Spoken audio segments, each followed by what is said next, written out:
Hi, Kate. Welcome to Body Diary Victories episode 4.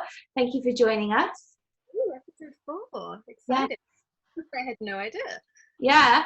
I've been, just going a bit mental. It's a Virgo thing, I think. It was a Virgo thing. That and cleaning a lot. I've totally done the cleaning thing, and after I cleaned everything, I labeled all my spices because I was like, I'm not finished yet. That's amazing. Do you know what my sister's doing is, this is totally off topic, but we're doing a thing where we have to cook a meal from a different country every day. That sounds quite Yeah. Okay, so Kate, you are a sound healer. Is there any other way that we can kind of describe what you do? Maybe you can introduce yourself better than me. okay. Yeah, it's a bit of a broad subject. So I run Sound Universe London, and I run events in sound healing. So I play Alchemic Crystal Bowls, which basically puts people into a state of meditation. That's one element, is running events. And then I also run courses where people come to, if mainly like yoga teachers, other practitioners, other therapists, even people in the corporate world that just want some time out, come and are interested in having a bowl for themselves, and then they come on a course and then we teach them how to play the bowls. Yeah. And I essentially sell them, run courses, and offer my own events in sound healing. Great. Just if you can keep talking loudly, just because I don't want people to miss like the end of your sentences. Because you have a lot of good things to say, so we don't want to miss it. Can you tell us like about how I obviously know, but about how you got to this point of what you're doing? Because it's very different from obviously being a personal trainer and then kind of moving into sound healing. It is, and it's very random. It happened quite organically. I'll give you like the short version, otherwise it'll probably take up the whole interview of my life story. But I think because before I met you, I was working for corporate companies, not corporate, but in the corporate world, working for branding agencies. So I've got that Virgo organizational part of me. So I was a project manager for years. And then when I met you, I'd come out of that world because I wasn't passionate about the clients that I was working for. So I liked the agency, I liked the people. It was a bit of a Thursday and Friday night party lifestyle, and I was getting a bit bored of it. And I was working for clients that were like big banks, large corporations, and I was just helping them make more money, which wasn't helping the world. And then I got really into fitness, and that's how I met you and became a personal trainer. And then I always had, you know me, I always had like many jobs on the side, always. So I started to work as a personal trainer part-time and then as like a freelance project manager, and I started working for a lady called Carly Grace for about 2 years, as well as other clients in the kind of well-being healing world. And I was working with Carly and she was playing the bowls and I was helping her set up the events and organizing the courses. And then every time we got in a new delivery, we would play the bowls. So I got to go to her events and play the bowls and receive the bowls when she was playing. And I just felt how powerful they were. Like I normally struggle to calm my mind down. So meditation for me is really hard unless I have another tool to help. Like if I've been dancing an ecstatic dance and then I can meditate after that experience, or yoga and then meditation, but just sitting down and meditating is quite hard for me. Like more of an embodied experience that you're kind of looking for first. Yeah, I need something else to quieten my mind rather than sit there and expect it to quieten down. So yeah, and the And whole it's hard for anybody. Like that's why I prefer the breath work and all of that stuff, because it's so much easier. Like why sit there for an hour and struggle to have an empty mind when you can just do a breath meditation in 3 minutes and it's magically empty. It just doesn't make sense unless we want to make our life harder. I don't know. Yeah, I totally agree with you, which is why I do breath work as well. So breath work, they're just tools. They're like tools that enable you to drop into that state wherever you need to be. So by doing breath work, I can drop into that state. By someone playing the bowls for me, you don't even notice that moment when your mind starts to stop the clutter and you just drop into this really deep state. In between waking state, sleep state, you'll have maybe visions, crazy epiphanies. I would get twitches, like one leg would just like fly up in the air, or one arm, and like there was movement happening in my body. Even if I came out and didn't remember much of it, I knew that something had shifted in my body because there was movement happening. So for me, that was proof that what they were offering and what I was working with was working. Mm. And then I essentially, was it June last year? I won't go into the logistics, but yeah, June last year, I then took over the business and now run Sound Universe London. So now all the events are done by me, so I get to play it all the time. And you have had this like really interesting journey about your voice and like learning how to speak up for yourself and all of that kind of stuff. Do you think that it's changed since you've done this kind of work with the sound healing? Do you think that's opened up the throat, and how's that affected you? I'm still on that journey. It's a really funny one because through like now talking to you or doing personal training, one-to-one stuff, I'm absolutely fine. Stuff, I still get really, really nervous with group speaking. So it's still something I'm working on.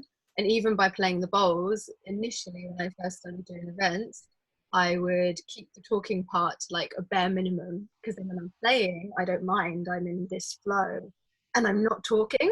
Therefore, I'm not feeling the fear because I'm not talking. As soon as I talk and share, then yeah, the anxiety still comes back up. So I'd say that every single event I do, I'm getting one step closer to overcoming these fears of public speaking. Yeah. What do you think the fears are? Do you think it's something that quite a lot of people have in that? Like, what do you think that's really about? Like, not being able to speak up for yourself? Because I think there's probably a lot of people who have the same thing as you. Yeah, it's probably linked back to something where you weren't able to voice how you felt, or you weren't valued, or someone took the mickey out of you when you were a kid and therefore you felt fearful to speak. I know that mine was linked to some like quite a traumatic experience when I was 11. So I can logically think like, oh well, yeah, that makes sense why I have a fear of speaking in front of a group, because this happened to me when I was a kid. So I've worked on it, but it doesn't mean that it just disappears overnight. So it essentially means there's a blockage in the body. So my throat chakra, someone might say that means my throat chakra is blocked, but it's probably linked to. So it's like a physical thing, and from what I understand, it's like we can get it in the mind, like you're saying, you get it mentally what happened, but it's like the body, like there needs to be a physical kind of a deeper physical shift to kind of release that blockage, and it's we can't really change it just with the mind. It has to be something, yeah, more physical. Do you think that? I agree. I think it's both. I think you have to maybe forgive your past and understand where it's come from a mind perspective, but then trauma is held within the body. Even if you can talk therapy out what your problems are, we hold it deep at a cellular level.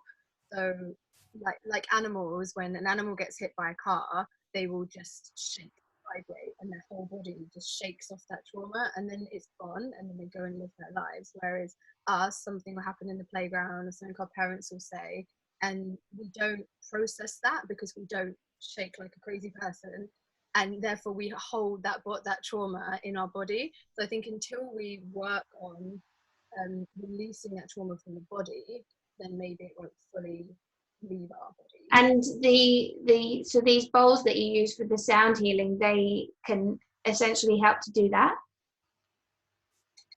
Yeah, I mean, there's many other tools out there that can support as well, but the bowls work vibrationally. So because Do you have any that we can quickly look at in your just lying around? I mean, you say that, but we're in my bedroom, and yeah, we're in. maybe you can. There we go. They're so beautiful. Because I think it's important people see what they look like to realize that they're actually very special things. Let's grab one. The sound might not work that well if I play one, but I'll pick like a rainbow coloured one. Amazing. And so this is made out of like the highest quality. Yeah. So each one is made of pure quartz, so 99.9% pure quartz.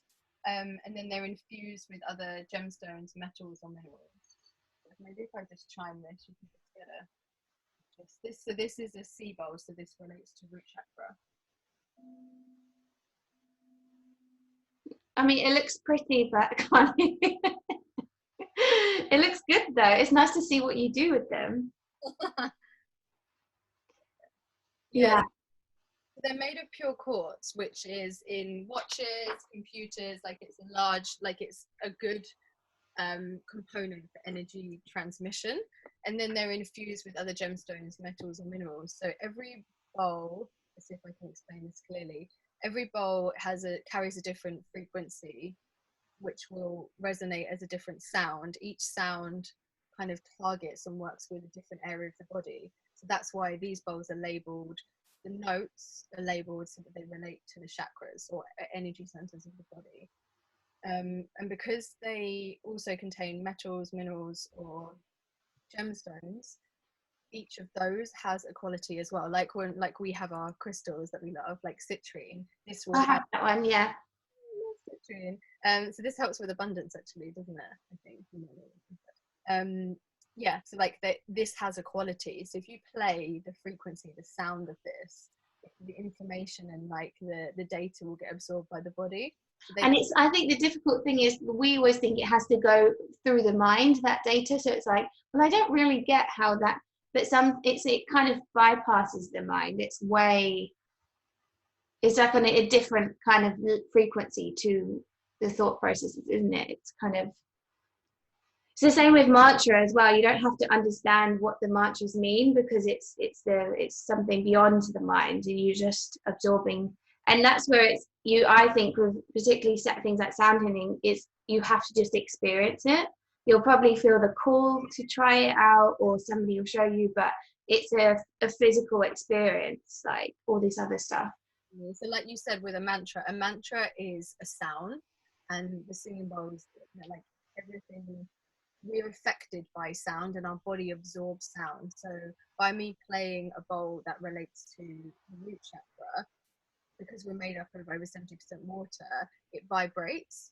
Every living being, even like this water bottle is like vibrating. Everything is vibrating, even though we can't necessarily see it or hear it as a sound. Everything has its own frequency. So the frequency of the bowls are what are known as like a high frequency, which is like a good frequency, which our bodies enjoy. They enjoy the sounds of these bowls. And our cells will absorb that information because our cells will be, when I'm playing the bowls, our cells will be vibrating. So our bodies are kind of absorbing like a sponge, I guess. And the type of frequencies, I mean, you can also look this up on YouTube if you were to listen to certain frequencies for sleep. It will come up as a specific frequency. I'm not sure what, that maybe like 450 hertz or something. That might be a good frequency to help you to sleep. So you listen to these specific sounds and they'll help you to drop from a beta waking state into either meditation state, which is more alpha, or theta delta. So essentially they're tools to help you to drop into meditation and a deep rest. And we all know that what happens in meditation is when your body starts to repair, restore, the muscles and the cells they have that ability to start to repair, and when you're then in the parasympathetic nervous system. Yeah. And I think one of the nicest things for me is that we're always, again, trying to fix ourselves in the mind, and there's so much activity going on in the mind. So actually it's quite nice to just be like, I'm just going to hand it over to you, the bowls, and you just like sort me out. Yeah. Okay? And then hopefully by the end I'll be fixed. But it's just like a bit of relief from your mind that you don't have to always just kind of control and fix everything. It's a more feminine quality of surrender. Yeah, and that's why I like Kundalini and coming to your Kundalini classes, because you have to use the mind. You're like ego eradicator, and it's like, yeah, I could work on that, but I don't really want to talk it out, so I'll just do this instead. Yeah, exactly. I think you just get to a point of, I do value things like counseling. I kind of use that myself, but it's in combination with other things. There's only so much you can say, and sometimes you keep continuing that story of trauma while you keep talking about it, whereas this, it's just like What was I even worried about? Like you after you do it, you don't even remember because it's kind of gone, which is Yeah, the nicest thing. yeah. And talking therapy might really, really work for someone, but for me as well, it's like there's only so many times I want to talk through and relive my Yeah. childhood. I'd rather like try tools and then see which ones work for me, Mm. because yeah, like Kundalini works for me, breath work works for me, but that might not work for everyone. So it's just for everyone to try out all these different techniques, which at the moment are so available for so Yeah. much online, which is amazing, and then see what works for them. Yeah, and a lot of people were talking about this time at home as you can totally change it around it and imagine that you're having some kind of yoga retreat or a fitness retreat at home and use it as an opportunity to try as many things as possible and to really change the way you do things. I don't know. Yeah. It's a big reset because I think Mother Nature was like, no, I think a month, like 2 weeks, isn't really enough for you to change fundamentally. So we're gonna give you about 6 months because that's when. Yeah. Uh, You must have seen the same meme. It was like, does anyone think no. Mother Nature has told us everyone to go to Oh, their yeah. I saw that. so we can choose how to use the time, if we use it wisely or we binge watch Netflix 24 hours a day. I mean, don't Yeah. get me, times it's pretty good for that, but I try and be productive in the day. I think I did it for like I've kind of done it for the first few days, like because like doing the whole Netflix thing because I could. And then you just get to a point of like, okay, so I can do this now, but it's actually quite boring. So not boring, but there's only so many things that you can binge on. So actually now it's like, I think that you're either going into consumerism or the polar opposite, which is creativity, which is now hopefully what we can use our time for. Yeah, totally. I agree. The first few days, you kind of almost felt like a naughty kid. Like Yeah. you like 3 days off school. I mean, it's different being self-employed, but imagine if you're full-time employed and it's like, yeah, you get to work from home for a few days. I would totally just be watching Netflix. And you kind of have permission as well because everybody else is doing it, so you're not really missing out on anything. Yeah, exactly. Yeah, you don't get FOMO at all because everything's closed. Mm, yeah, definitely. Yeah, it's going to be interesting to see like what we've achieved in the next few weeks, and I think this is pushing me to do stuff that I wouldn't have done like this. I wouldn't have done. Um, so, and it hasn't been that difficult because there's nothing else to do. Yeah, in a way, it pushes you out of your comfort zone because Yeah, you have to change strategy. Like we're so used to being out and meeting people and running events and doing sessions that now we can't do that. So we have to change tactic, and we can either choose to give up, which we wouldn't do because we're too determined, or we change tactics. So for me, doing video, I don't like techie stuff. Um, and talking on a microphone or doing video is one of my, I wouldn't say worst fears, but it's definitely one of my fears. But I don't have any other choice, so I can use this time to get good at it at least. so tell me about this, what you've been doing. I know that you did the Morning Glory on Sunday. So can you tell me more about that? Sure. So I'm really lucky. Like throughout this time of lockdown, I've just had fun because I have a housemate who runs Morning Gloryville, Neil, and we've just been like working, doing silly workouts, dressing up, going for runs, doing exercise together, baking like flapjacks, brownies, cookies. Like we've just had fun because Yeah. we both think the same, like we're very similar. So I'm lucky. Like I probably would have found this whole period of lockdown a lot harder if I wasn't living with him. But he runs Morning Gloryville, which is a daytime, normally daytime, sober-free rave. Often they have different DJs, and then they have healers there, so maybe someone doing meditation, sound healing at the end. So obviously it had to go online, and because I live with him, it meant that it went online in my bedroom, not in my bedroom, sorry, in my living room. So it was amazing. That's the late night version, is the bedroom one. The after party was in my bedroom. No, it wasn't really.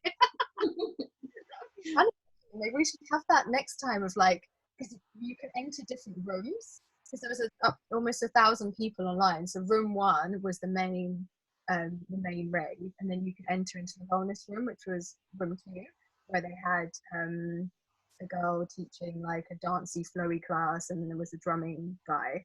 So we could have like the after party room. Nice. Kate just on the bed. Fancy dress items. Yeah, so that was so much fun because it just felt like everyone was coming together.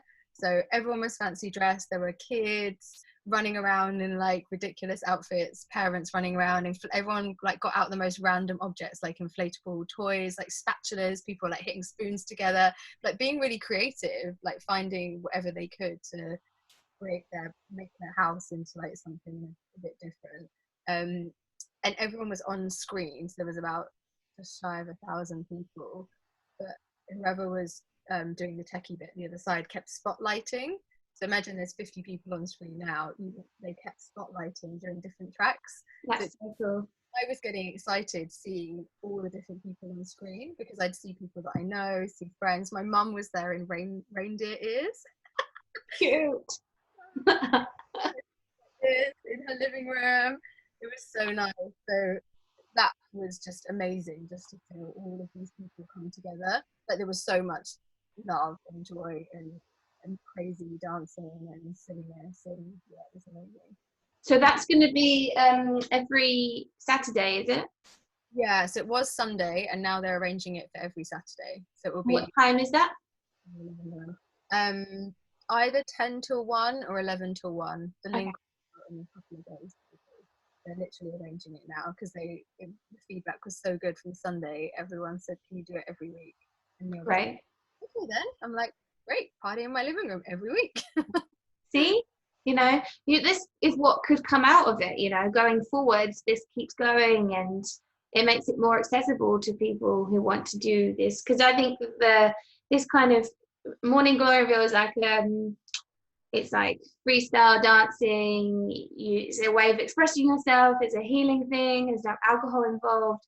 It's very empowering, and it is something that I think everyone should have access to. Exactly. And they're all about community. So the whole idea is that there isn't one person showing off, and there's not a dancer on stage. It's just all the people, everyone's dressed up. It's about the whole community.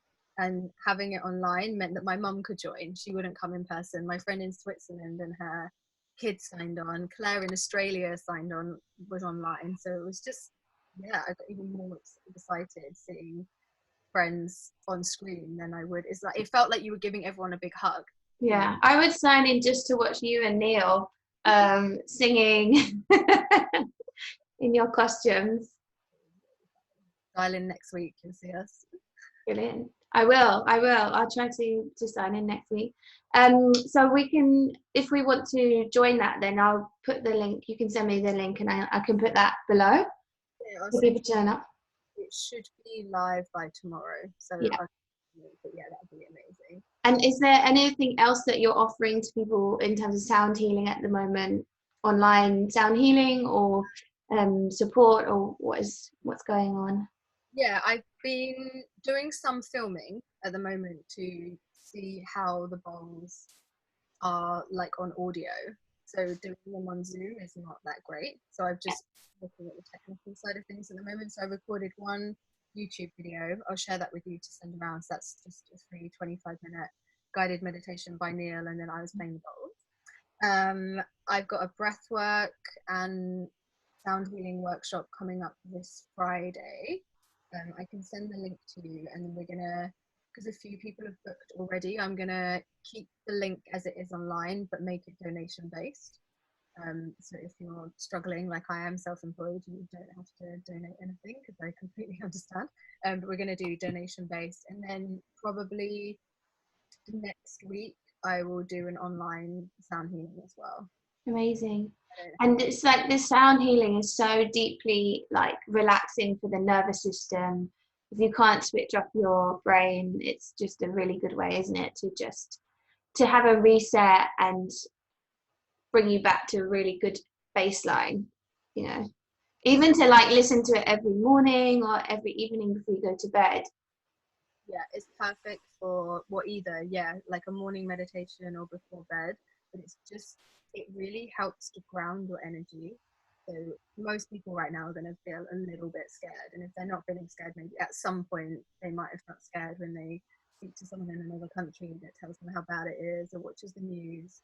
And like, fear is contagious, and so is laughter, and so is love. So if you focus on fear, our nervous system is going to be playing havoc. Like, we're not going to have the ability to repair and to have a strong immune system, which is not good right now, because it's easier to catch the virus if your immune system's weak. So what we want to be doing is staying grounded and have, like, try as much as possible to tell our bodies that it's okay to relax, and therefore go into the parasympathetic nervous system, which is what you do when you teach Kundalini and breath work, and what I do when I play the bowls. So when I play the bowls, your brain waves and your heart rate and everything drops, and you will go from the waking state and maybe like the alert state, your sympathetic nervous system, into the parasympathetic.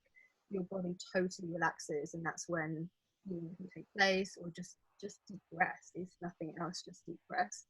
So it's really important for right now, because all you have to do is turn on the news, and you could, even if you're quite like a strong person, you could feel a little bit of fear. And it's good to know what's happening, but it's not healthy for our bodies to be feeling fear, because it will not be helping our immune systems. Thank you, Kate. Thank you for sharing your wisdom and your joy.